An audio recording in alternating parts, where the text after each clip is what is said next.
Bom dia, senhoras e senhores. Essa é a visão do mercado da tarde de gestão de patrimônio. Hoje é segunda-feira, dia 28/11.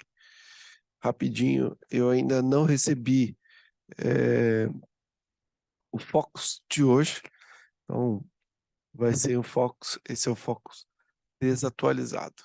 Tá, em termos de notícias, narrativa do mês, a gente segue com problemas fortes de Covid na China, né? A gente ontem recebi através daquele meio de comunicação, hoje no mundo monetário, né? Os chineses soldando portas de prédios para evitar saídas de pessoas com foco de Covid, assim, coisa assim surreal. Então a gente segue com essa toada lá, muito grave. Guerra na Ucrânia e na Rússia também segue nessa toada, em escalada muito grave. A gente tem aqui a inflação também, escalada bem grave, como a gente pode ver em relação à taxa de juros. É, resultados dos calendários americanos segue 40/60, é um pouquinho melhor do que o trimestre passado por hora. No Brasil, sem divulgações melhores, e expectativa ainda sobre dívida PIB em relação à PEC que vai sair, né? Aqui tem os democratas, republicanos, né, a gente já comentou, então nada muito novo aqui, ó, hoje no mundo monetário. Eu escuto muito esse canal, recomendo. Tá? Da agenda, a gente teve feriado na sexta-feira, teve PIB na Alemanha, que foi bem positivo, né, como um todo. PIB no México, eu coloco aqui com base de países terceiro mundo, onde a gente se encontra. Também veio um crescimento positivo anual. Né? E aqui no Brasil, a agenda vazia, só tem o Boletim Focus, né? Então, vazia a agenda. A gente discute aí os resultados desses grandes discursos que vão ver. Com relação aos principais índices, né, segue aqui, né, segue aquela questão de fôlego, né, que a gente comentou. O VIX, né, realmente abaixo de 25, próximo aí a uma região que andou muito no ano passado, que é abaixo de 20, na região de 20, né, abaixo de 20, 19. Nikkei, Eurostock, né? Eurostock, olha, já também começando a fazer uma deriva. Não é à toa, embora o petróleo, né, é, de fato, aliviando bem o preço sobre a inflação, né? O WTI abaixo de 74, abaixo de 75 e o Brent abaixo de US$ 82, coisa assim. Olha só onde já chegamos está, né? Inimaginável essa melhora desejável, portanto, essa melhora, imaginável, mas desejável quando você estava aqui. Então, muito bom para a pressão de inflação, que deve ajudar aí a políticas monetárias como um todo. Mas percebo, né, que a gente está chegando aí num limite aí, né, de alta, né, o que a gente chama aqui de, né, o volume caindo, ó, subindo, o volume caindo, né, isso não é, isso não é bom, né? Embora a gente tá no último, entrando aí no último mês do ano, né? Pode trazer uma dinâmica um pouco mais favorável, mas não vejo assim muito apetite ao risco crescendo. Né?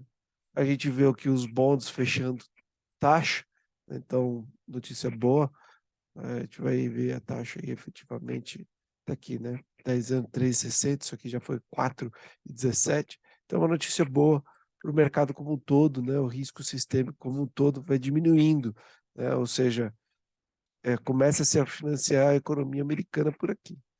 Os, o ouro, né, deixou aqui uma sombra grande, né, talvez mostrando um possível apetite por repique, né? Mas olha só, né?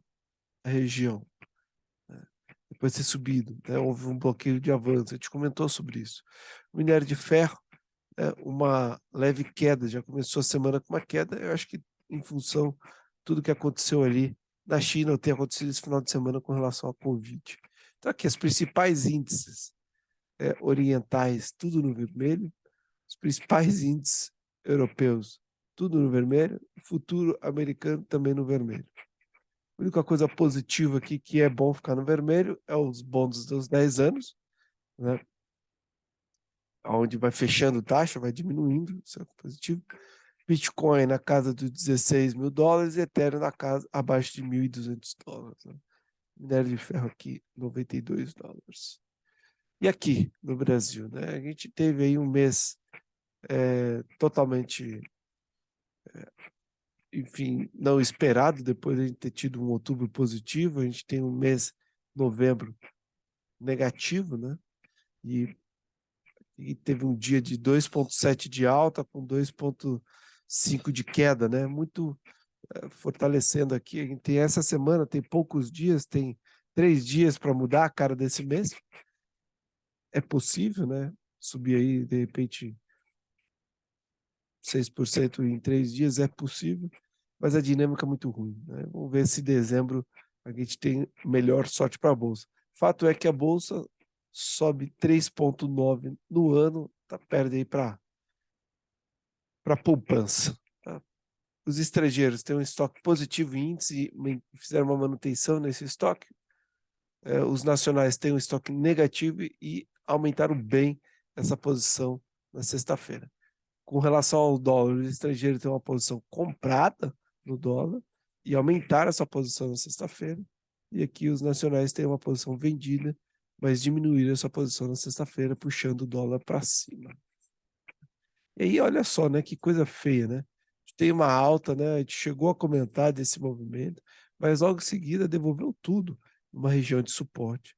Sim, o volume foi relativamente foi maior que a alta, mas um volume assim, muito grande, né? Ainda mais a gente vê aí com o volume caindo. Né? O dólar bem positivo, olha só a puxada que deu o dólar. Uma região também aqui, né? Um topo intermediário, né? Olha quantas vezes tentou.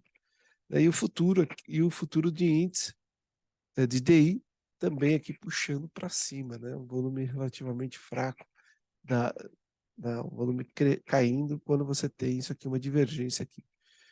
Bom, eu espero, quer dizer, essa configuração aqui técnica, ainda há espaço para a gente pensar uma semana positiva. Ainda há. Claro, perdeu isso daqui, a gente volta aqui para essa casa aqui, perto dos 104 mil pontos, depois 100 mil pontos. Não tem o que fazer, é a dinâmica do jogo, já que a gente tem uma política que está pouco preocupada com o mercado.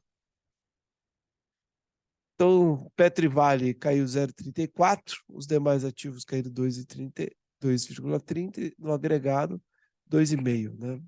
Aqui a gente tem uma variação dentro da normalidade, uma volatilidade aumentando.